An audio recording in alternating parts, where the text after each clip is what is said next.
Hi, this is Moby. Welcome to the Fire Show.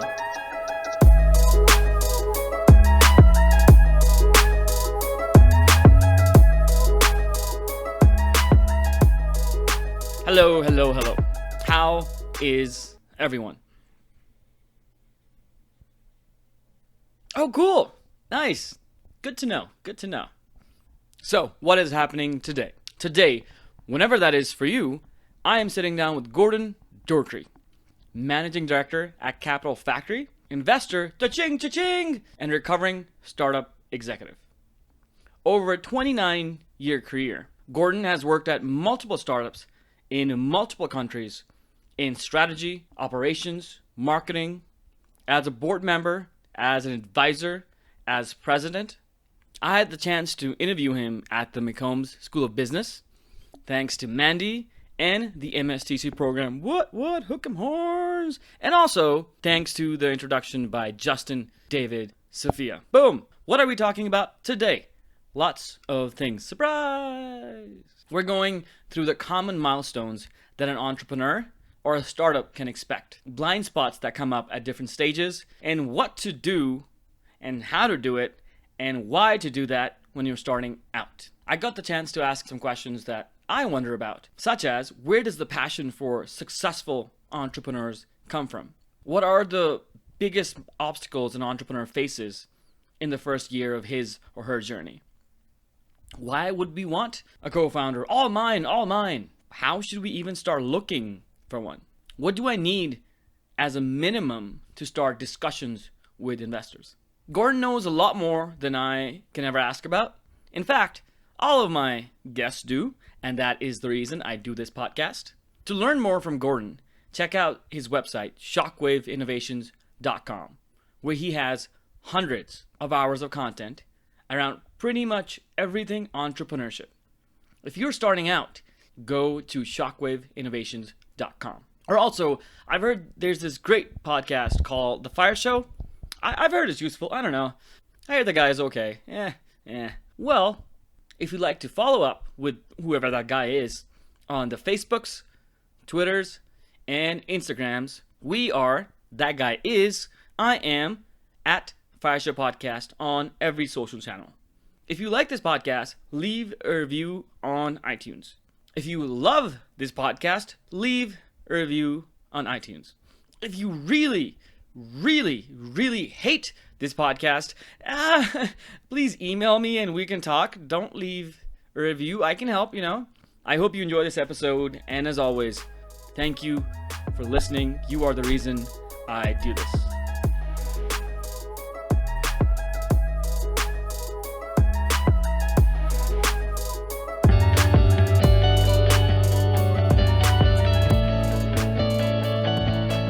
Hello, Gordon. Hello. How are you? I'm well, thank you. How was your drive here this morning? It's changed, hasn't it? It's gotten a little bit better. The commute time got cut in half due to a relocation, so I'm happy about that. So your commute time from your house to Cap FAC, which is in the heart of downtown Austin. Yeah.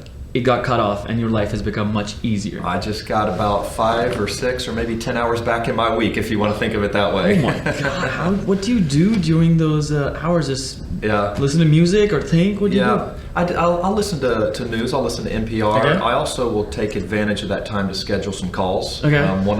One of my reserve times that I can predict that I'm probably free is 8:30 or 9 o'clock in the morning when I'm driving down, and 4:30 or 5 o'clock in the afternoon when I'm driving back. So I'll take advantage of the time. That's awesome. So I know what you do, but for the audience, what do you do over at Cap FAC and how long have you been a part of that?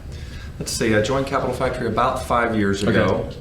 And I have the luxury now, after a 29-year professional career, to spend 100% of my time educating, advising, and investing in tech startups. That was kind of my dream. So I don't consider it a job as much as a near full-time hobby. I'm managing director and general partner there. As managing director, I run the startup Accelerator. As a general partner, I'm a VC. I'm an investor. A lot of fun. Yeah. And you made that switch 5 years ago, right? Did you join Cap FAC as MD, or did you just work your way through and realize, hey, I should be MD? As Josh Baer, the founder and executive director, evolved from a summer boot camp accelerator, that's what Capital Factory was in the early days, back to 2009, But around 2012, Yeah. he and some others invested in the physical property that people know downtown as Capital Factory, a Absolutely. physical thing. That was about the time I connected with him. I had invested in a Capital Factory startup from one of the earlier days of the Yeah. accelerators. It got me introduced to Josh. He suggested I join as a mentor, which was part of one of my dreams anyway, for my kind of next phase of my professional life. That led to him asking if I would help him revamp the Accelerator program instead of a summer boot camp to a totally different structure that's wide open, always running, always accepting applications. And as I helped him through that, he asked if I'd be interested in joining as the first managing director for Capital Factory. And boom, now Capital Factory is kind of the, I like that phrase, center of gravity for entrepreneurship in Austin. Yeah. So, okay, so shifting gears a little bit, how many pitches from first-time entrepreneurs do you get a week? Well, per week, I've estimated that I've seen about 1,500 pitches over the last 15 years or so. Okay. It ebbs and flows. Yeah. We go through cycles. I think of it maybe more on a monthly basis. It's probably 50 or so a month that I might see. It might be because I'm judging a pitch competition. It might be someone coming in, a batch of interviewees to interview for our accelerator. It's probably on the order of 30 to 50 per month. So you see in the pitch competitions, you see early stage startups where they're just like kind of figuring out the problem Sure. and their solution for it. And then on the accelerator side, people who might have traction. That's right. With the people who are still thinking about this is my problem and I have an idea of a solution that I can solve it with, what do you see their biggest blind spots that they don't realize that they're missing when they're pitching to you, or even a pitch competition full of people who might want to work for them or with them? I think the biggest thing that the evolution of a company to me goes through certain phases. It goes through testing for desirability, feasibility, and then viability. Okay. After viability, you can scale the company and become sustainable, but just let's think of the first three phases: desirable, feasible, viable. The startups tend to focus on feasible, which is, can it be built? Can I build this thing? Yeah. And their blind spot is they're not testing the market for desirable, which means, does anybody even want this thing? In fact, do they want it so bad that they're willing to pay for it? Yeah. So I usually encourage them, do some basic customer discovery and get out there and ask some really tough questions and try and not be an eternal optimist, because entrepreneurs tend to hear a yes when the real answer is Slightly either a delusional. maybe or a no. So their blind spot is, don't just test for improved feasibility, meaning I can build it, test for desirability. And how would someone who isn't familiar with this field, who hasn't started a company before, even start thinking about desirability? Yeah. Well, there are lots of articles, lots of books around this concept of customer discovery. So between concept of customer discovery, which is really interviewing, get out into the market, predict who your ideal buyer persona and user personas are, and get out there and talk to them. Ask them open-ended questions, not yes or no types of questions, because yes or no type questions tend to get more yeses than you really should deserve. But live through a day in their life and try and go through that journey with them. Absolutely. Of course, the lean startup methodologies can really help with regards to focusing in on that most minimal thing, the minimum viable product concept, which is very well understood now. So I'd say a combination between lean startup, customer discovery, and probably Peter Thiel's book, 0 to 1, would be fabulous resources. I haven't read that one, but I need to. Something I heard, which I really liked, is if you're thinking about your customers and you haven't built it, think about who you're going to advertise to after you've built it and how you're going to advertise to them.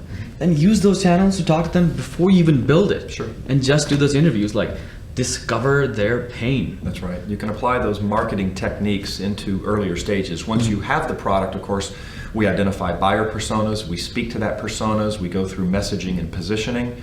You can do that in a hypothetical sense, and in your interviews with customers, essentially you're testing what you think your marketing message might be, or what your pricing might be, or your customer acquisition strategy might be.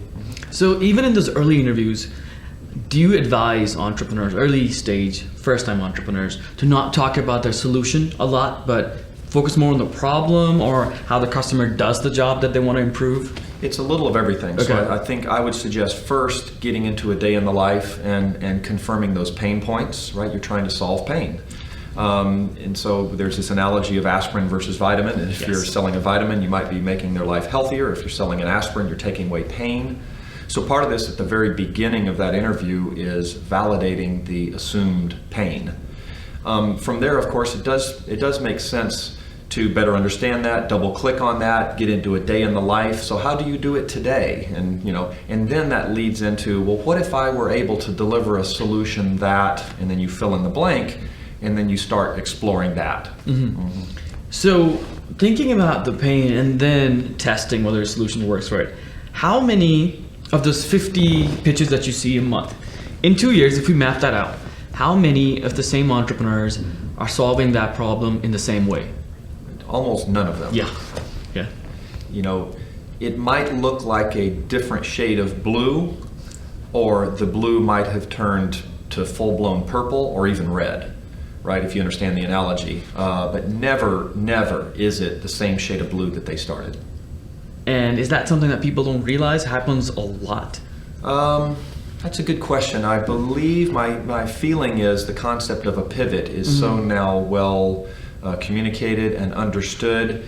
And I believe first-time entrepreneurs probably understand that it's not a failure to pivot. It's actually rewarded to pivot as early as possible because you have wasted less time.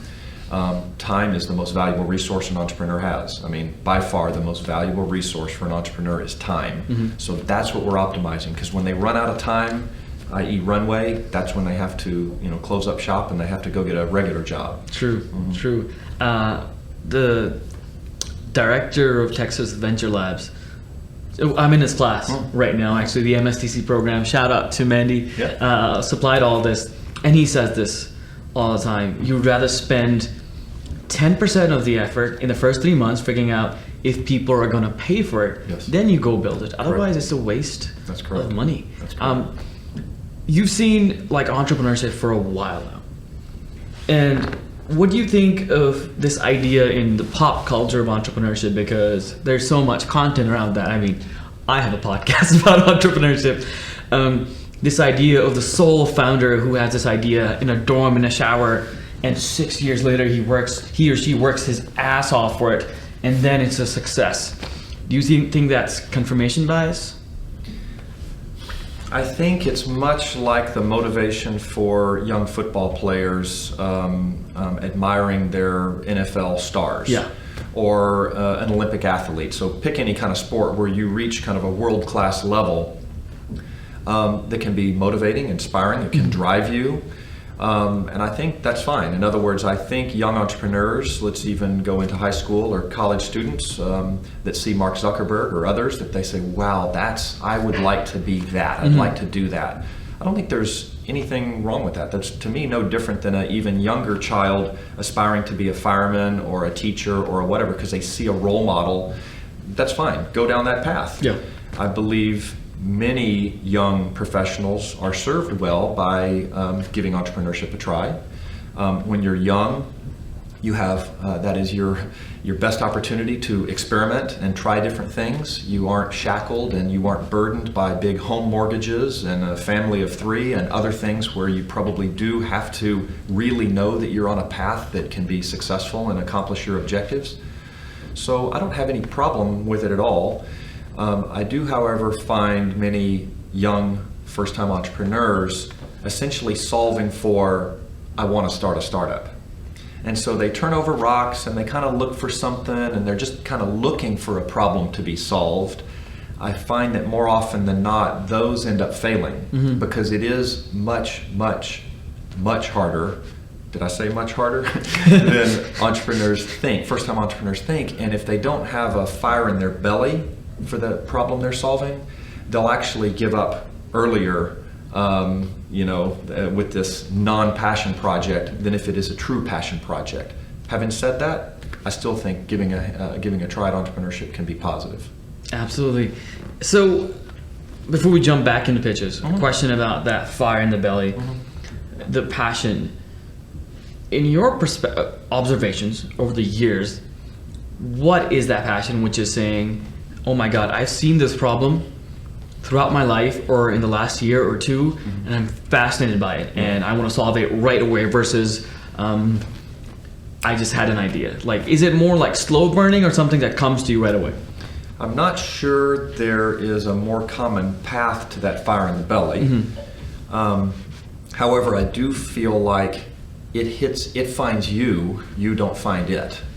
You know what I mean? If you wake up every morning and something's driving you crazy, or if you can complete the following sentence: I absolutely effing hate it when blah. Okay, do you really, really effing hate it, or it's just kind of a nuisance? So I think, like anything, you could use an analogy of a musician or a poet.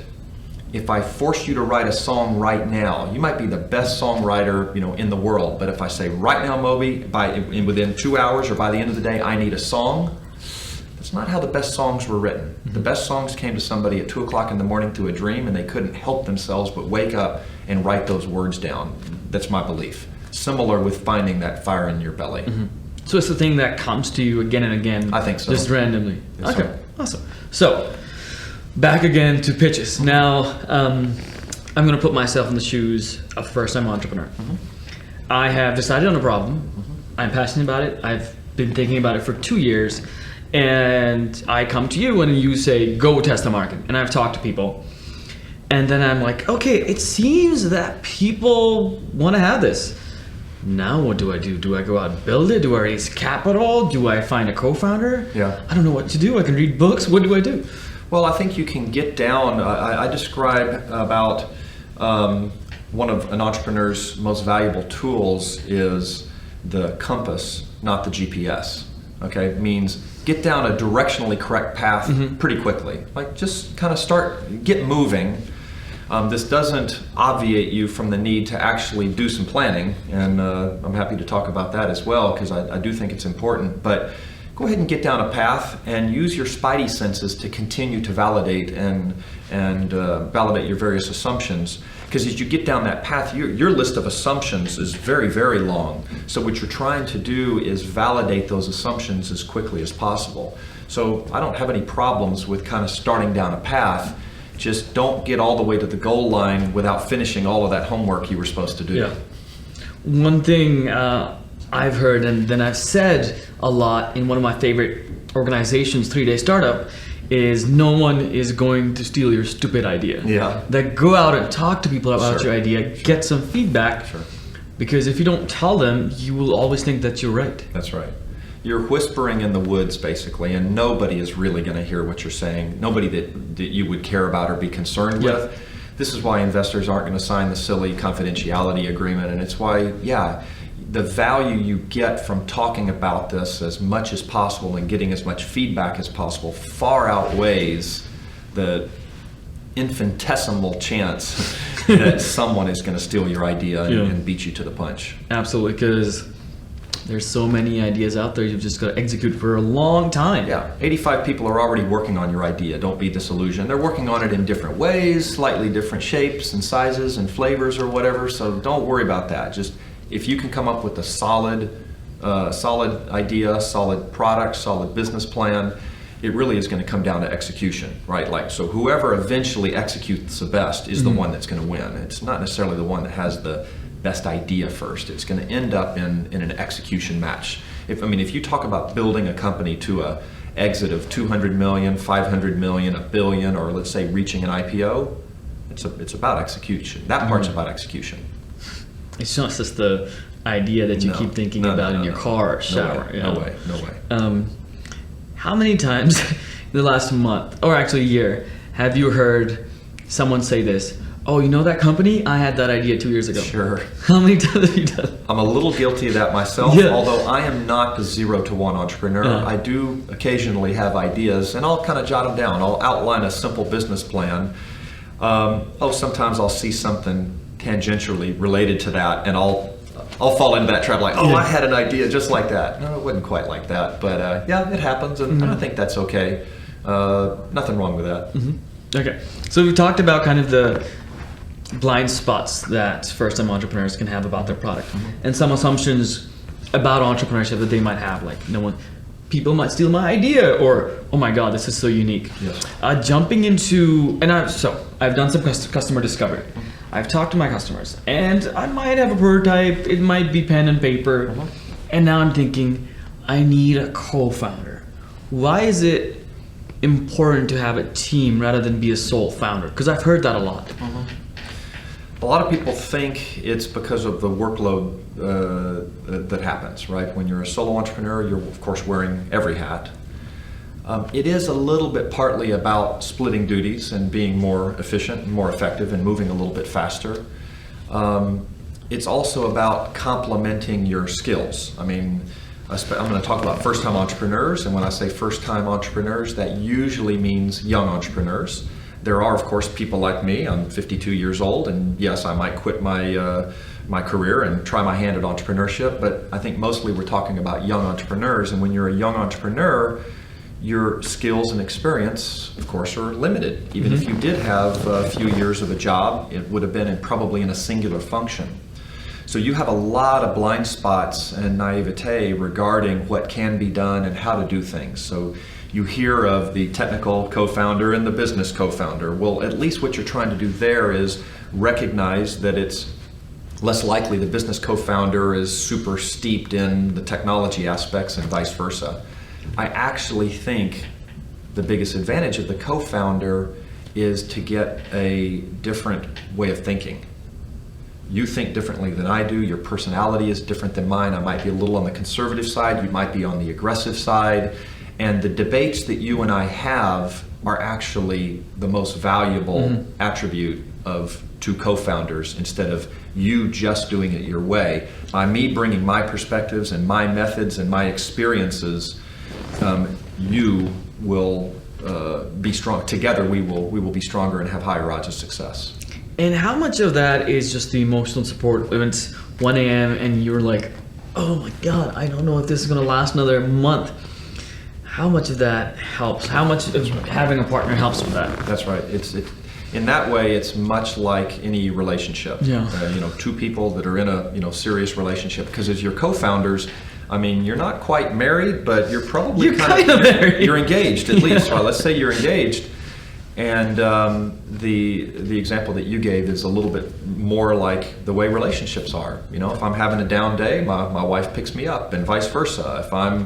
If I'm charging down, I'm a competitor in swimming and whatnot, and if I'm kind of losing motivation before a national championship, and I don't think I'm going to go swim workout today. My wife might say, well, hey, nationals are 30 days away. You set a goal for this kind of time. Do you really want it? So in that way, you're supporting each other, and you're hoping that both of you aren't having super down days or down weeks and both want to quit. That might be telling. You're hoping that if one's down, the other one's up. Yeah. Can you tell? So a lot of co-founder relationships do go south. Can you tell after 30 minutes with a team that there is a deep communication problem here? It's hard.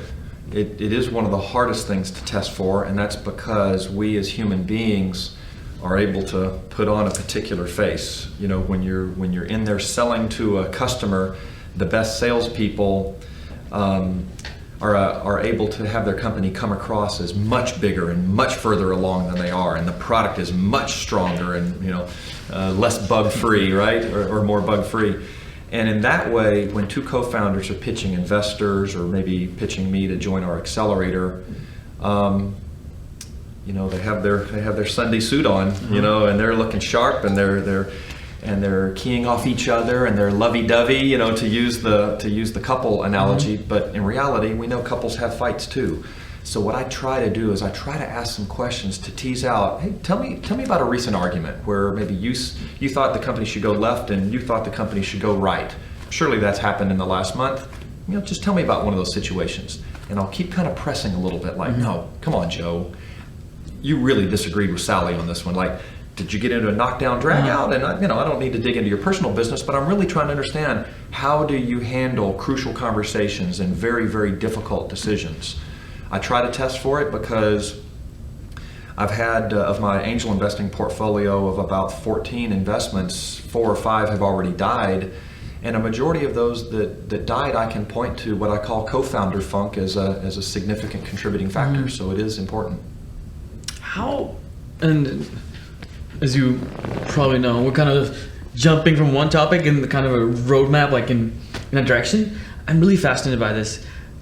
How can you even start, and this maybe is going into relationships, but how do you know if the partner you pick for a startup is the right one? Because if your relationship with them screws up, it's over. That's or right. You have to start from scratch. Yeah.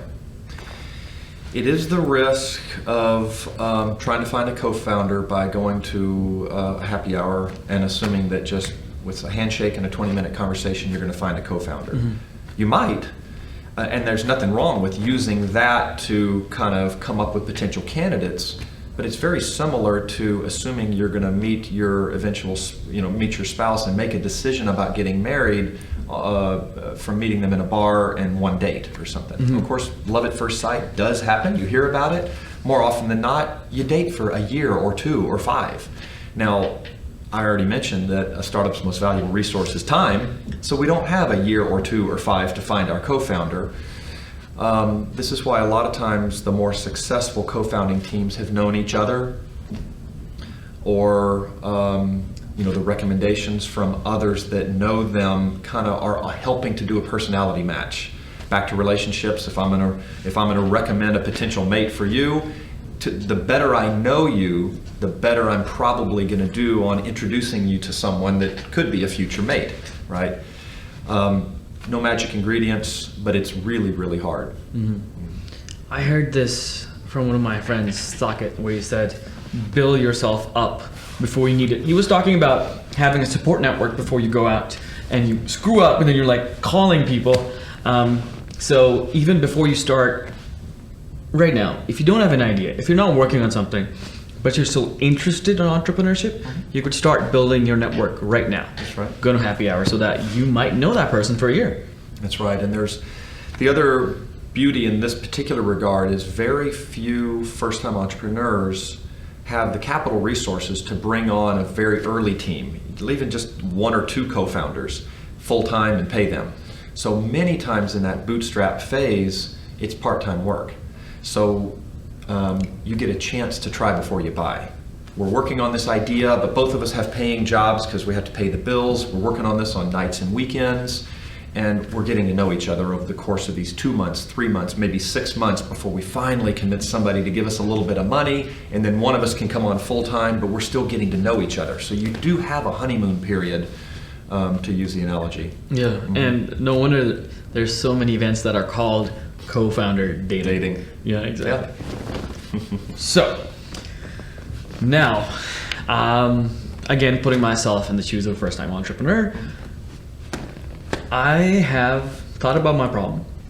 I've thought about my solution, and I'm doing a B2B business. And I'm talking to 2 people about, hey, I'm interested, are you interested? I've done an MBA and you know programming. This is cool, right? And I get an email from 2 people, or kind of a verbal thing that, hey, when you build that product, let me know. I might just buy it. And I'm thinking, oh my God, I can quit my job and be rich and all of that. Now what? When I start building it on the side, and I think I have 2-3 potential customers I can sell it to, but I don't have enough money to build past the MVP. What do I do? Do I start pitch competitions, go pitch to investors? Well, this is where the friends and family round is so popular, and it's because it takes so little capital to get a product in the market that angel investors usually are waiting until you've got a shipping product and your first customers, or maybe really, really, really close. But your question is even earlier than that, right? And this is why the friends and family, they know you, they trust you. Part of it, of course, is they want to support your journey, and if they have the financial means to do that, as long as you'll explain to them that the odds are kind of high, probably pretty high, that you're not going to ever give them their money back, and if they still would like to support your journey, then that's okay. But they know you, and that's why $50,000 or $100,000 from friends and family is actually fairly common. First-time entrepreneurs don't have the financial resources to do it themselves. They're too early in their financial career. So that's perhaps a way of getting a little bit of money. if you can build kind of a semi-crappy MVP, but that solves a significant pain, you might actually be able to get some customers to pay you a little bit of money for this crappy MVP. Not a lot of money, but that by itself is validating to early investors. The fact that you took this crappy looking thing and convinced somebody to pay you a little bit of money for it. Crowdfunding could come in, right? Not every product is suitable for a crowdfunding campaign, but by putting this idea up there and letting the crowd decide if they want it and give you a little bit of money, well, could you raise $25,000 or $100,000 on some crowdfunding portal? Now you got a little bit of money, and you have validation for those angel investors that said, without even building it, I raised this much money. Revenue is the best source of funding. Yeah, for sure it is. Absolutely. Non-dilutive and validating. Exactly. Let me think about this. So if I have a company and I'm at that stage where, yes, people are going to say that people are saying, I'm going to buy your MVP. Is it wrong for me to just say, okay, I need investment right now, or should I focus on bootstrapping? Is that difference between saying I'm going to go after investing versus I'm going to bootstrap it and raise from my customers, is that more of a based on the person value, like the entrepreneur's values, or more of a, okay, I just can't build this company in the first year without $2 million right now? Yeah. I think it depends on the severity of the pain and your efficacy on alleviating the pain. What I'm saying is, for the customer to part with their money and put it into your pocket instead of keeping it in theirs, I think it has to be a pretty significant pain, right? Now, the crowdfunding offerings, usually it's not that much money that they're contributing, but if I have a particular cancer and you tell me that you're 6 months away from solving that, and I have a chance to be one of the first 10 to receive that treatment, but I need to give you $1,000 first, okay, that's probably something I'm going to consider. If it's a lightweight thing that kind of makes my life a little bit better, well, I'm not going to give you $1,000 and hope that you actually build it, just to maybe be in your first 10. So I think maybe that's where it falls down in terms of being able to get customers to part with their money before you actually deliver a product. And what was that thing? You said something which sparked something in my head. I forgot. Anyway, so it's time to execute, right? Yes, I just got 10K, 20K from early customers, 2 to 5, awesome. And I'm excited. My work ethic is fantastic right now. My co-founder comes over after my full-time job, or I might even have quit, and I have some savings. What blind spots exist right now when I'm almost about to bring out my MVP?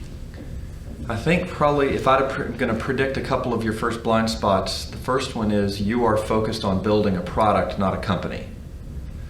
And you feel like, now that I've built this product, okay, I'm there. No, you have a product, you don't have a company. And to build it, and by the way, that is something investors care about. Investors care about you building a successful company, not a successful product. So it's another blind spot in your dialogue with investors. What's the difference? A company is a business plan, and a business plan has a market and a problem solved and a target customer and a customer acquisition strategy, and it does have a product that you sell for a certain price. It has a support model. It has a plan for scaling the business beyond just 2 or 3 or 5 customers, but getting to thousands or tens of thousands of customers. A company is people, and a company has a culture, and a company has a management system, and a company has physical offices and reporting and metrics and oversight with boards of directors. I mean, that's a company, and a product is just such a small but super important sliver of that. But it's just a portion of the company. So to me, it starts with strategy. And there was a guy named Dr. Chen that was a former chairman or CEO of TSMC, a semiconductor company, that said, strategy without execution is pointless, but execution without strategy is aimless. And where does strategy come from? I think strategy comes from just basic planning. And entrepreneurs, most of them don't want to plan. In fact, entrepreneurs hear this adage of, don't waste your time on a business plan. And what that means is we used to write 40 and 50 page business plans before we could get funded, and we don't do that anymore, right? The business plan is in a pitch deck. But I wrote an article that's titled, "Don't waste your time on a business plan," in quotes, doesn't mean don't plan. Yeah. And Ben Franklin is the one that said, if you fail to plan, you are planning to fail. And so I do believe there is a planning element to this, and I do also believe startups can get down this directionally correct path while they are planning this company. Mm-hmm. So it's a big blind spot. You've got to figure out how to do some planning, and this is where advisors can help you, because young entrepreneurs, they don't know what planning sessions look like. How do I do a strategy session? How do I do a plan? We'll get some advisors to help you. Mm-hmm. Yeah, it's like, you constantly have to learn. So if you're a technical founder and 3 months down the line, someone says to you, hey, we need some revenue model. You're like, where do I go? But that's where things like Capital Factory, that's right, meetups, and even people who've done this before come in. Throughout this kind of a roadmap, how important is coaching at every step of the way? It's one of the biggest advantages that the entrepreneurial scene has seen evolve over the last, let's say, decade or so. 10 years ago, the concepts of incubators and co-working spaces with accelerator programs and this concept of startup mentoring, and formal advising.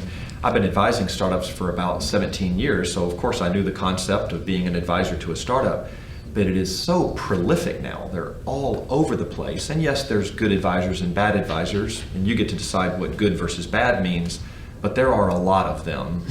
There are programs you can join, there are boot camps you can go through, there are meetups that you can participate in. I produced a video library called Founders Academy that's out there. It's just, there's resources galore.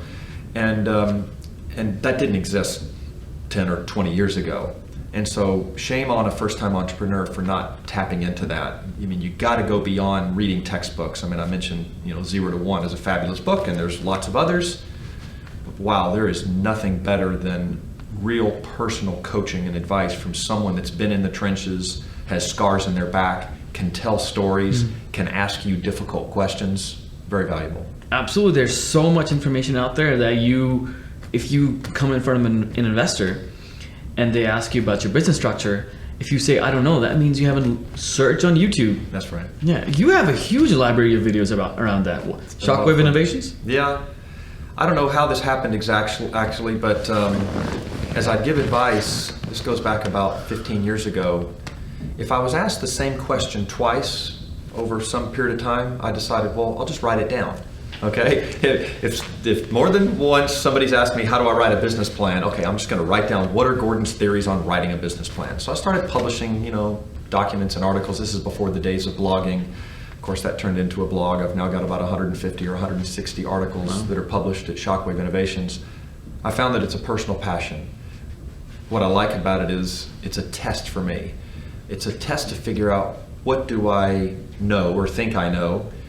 Is it interesting? Is it valuable? Can I communicate it in a way that's consumable by others that haven't been in that movie before? So it's a test for me, but now I've built up all this content that then translated into producing a video library, by the name Founders Academy. It's got more than 40 modules of video.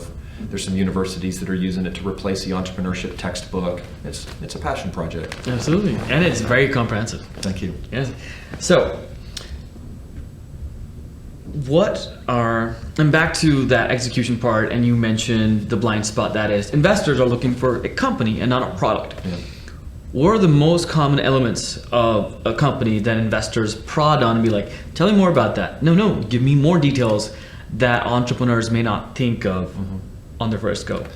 Well, so let's go back to the evolution of the company that I mentioned. We talked about desirable, feasible, viable.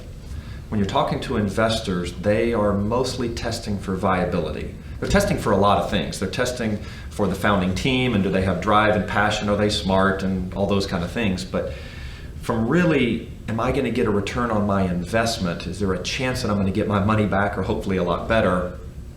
I need to know, is there a viable business here? When we talk about viable businesses, we're not talking about, can this be $1 billion company? We're just talking about basic viability. Can I come up with, or can this startup come up with, a customer acquisition method that is efficient and effective enough to achieve lifetime value from a customer that is considerably greater than the cost to acquire the customer. It's the LTV greater than CAC, greater than customer acquisition cost. And of course, 3 times and 5 times greater is better than just 1.2 times greater. But that's one of the biggest things that they're going to double click into is how are you going to acquire customers? And don't just say we're going to do some Facebook ads. No, give them more on that. Is this a zero touch acquisition, light touch? Is it heavy touch? What methods are you going to use? What have you tested so far? Why do you think this is an efficient way to acquire customers? It usually doesn't work out like the startup thinks it will. This is why investors are also testing for market size. Larger markets allow you to pivot and adjust. You thought you were going to sell into the high end of the market with a heavy touch sales model.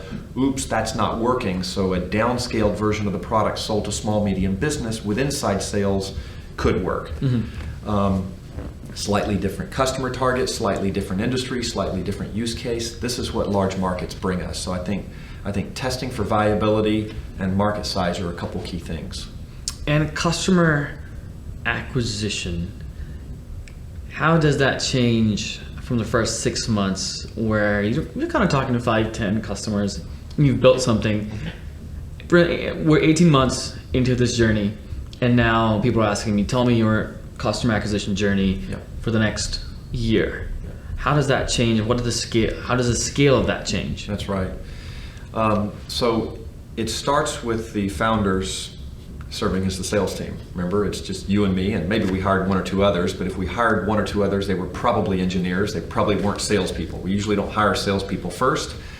I actually think it's good for the founders to be the first salespeople. The valuable insights that you gain and having doors shut in your face and hearing those objections directly from the customers. Now, if you're self-service, then we don't get quite that advantage. If we're self-service, we're not hearing from the customers as much, but there maybe are different ways to get that feedback. What you're talking about here is now we're a year or 18 months into it. We have convinced customers to buy it, and we feel like we do have some viability. Now what we're moving is to the next phase, which is scalability. Can we scale this company? The final stage is sustainability, right? So we are viable, then we're scalable, and finally, if we make this work, we're sustainable. It's possible that we build a sustainable business that's not scalable, and that's what we call a lifestyle business. I can sustain this forever, but it's only going to make $10,000 a month. It's interesting income, but it's not going to be $1 billion company. But let's put that aside. When we move to scalability, now we're scaling that customer acquisition model. And if it's self-service, it means we're dialing up those inbound marketing programs. We're finding ways to be more efficient of moving them through the funnel and nurturing them and having, lower dropout rates or abandonment rates when they get to the shopping cart, if you will. If it's a sales organization, we are refining and enhancing our sales process and our sales methodology. We're bringing in tools like Salesforce.com or HubSpot to do marketing automation. We're building a machine. We're building a well-oiled customer acquisition machine. That's how you scale. And then how many companies? So I can imagine myself thinking, okay, it's been 2 years, and I know we're jumping the roadmap. I just love thinking in terms of this kind of timeline. It's been 2 years. I've been able to raise money. I'm growing. But how many companies still fail after that 2-year mark? Well, I think of it a little less than time duration and more on maybe revenue plateaus, right? Because I've seen many startups go into what I'll refer to as cockroach mode. It's not my term. I stole it from somebody that I don't know and can't give credit to. But I've seen companies go into cockroach mode for 3 years, 4 years, 5 years. Survive? Absolutely. I'm on the board of directors of a company that we're 5 years into it, and we've just finally now gotten on good footing. We had to go into cockroach mode because our customer acquisition model was massively broken. We couldn't afford the sales model that was needed to convince the customers that we targeted to buy. So we had to scale way back and go very, very slow. Now we've finally reached a good point and we're going to start dialing up. That took 5 years. So it's a little less about, and this company's going to be fine. I feel good about the company, but it took 5 years. I think it's more, a startup might think once they get to $1 million in revenue, I I got it. And they really celebrate $1 million. And it's kind of funny, and I find that I live in this world now, and I do also celebrate getting to $1 million. I mean, wow, the odds of succeeding now when you've gotten to $1 million are dramatically improved. Boy, you have not made it at all, believe me. I joined a company at $4 or $5 million of revenue. We grew it over a few years to 36 and took it public.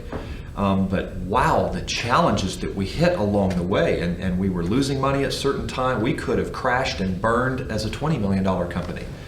You go through big recessions. I mean, we went through the 2000-2001 dot-com crash, almost killed the company, but luckily we survived. So there's all of these factors that can cause you to go sideways after reaching $1 million.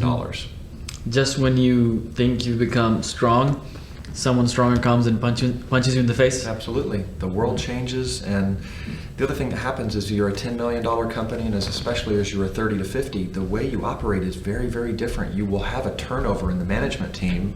It's very unlikely that these glass-breaking entrepreneurs that started the company will have the personality and the skills and the management style to successfully carry the company through those phases. It does happen, and of course we love to celebrate the Bill Gates and Mark Zuckerbergs of the world that were able to hold on to the company.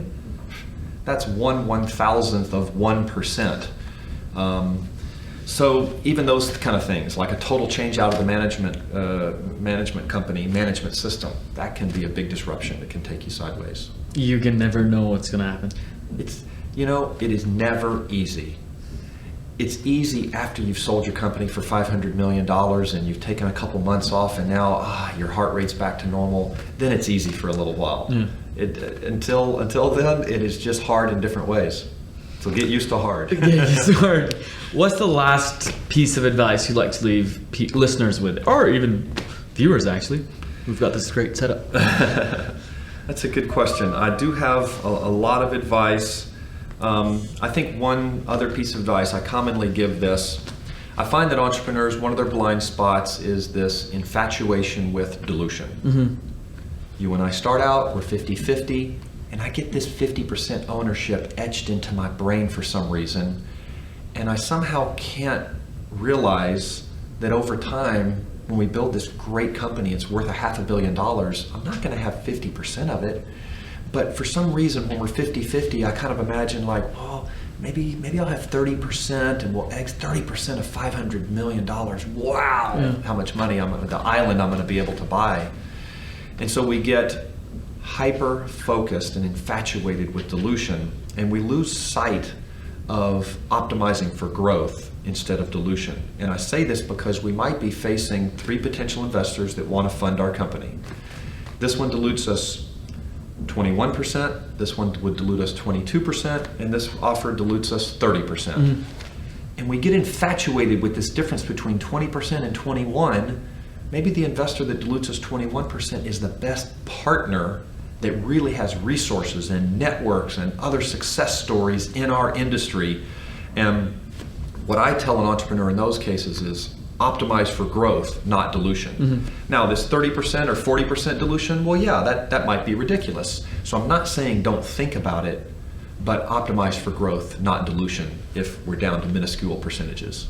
Yeah, better to have a smaller piece of a actual existing pie than the whole piece of a pie that doesn't exist except in your head. The only equity percentage, in other words, the number sign next to your name with a percentage sign after it, the only time that really matters is when we exit, and having a $500 million exit versus a little $10 million punch out, okay, big difference, right? Yeah. Thank you so much for this, Gordon. This was a pleasure. Thanks a lot. Thank you.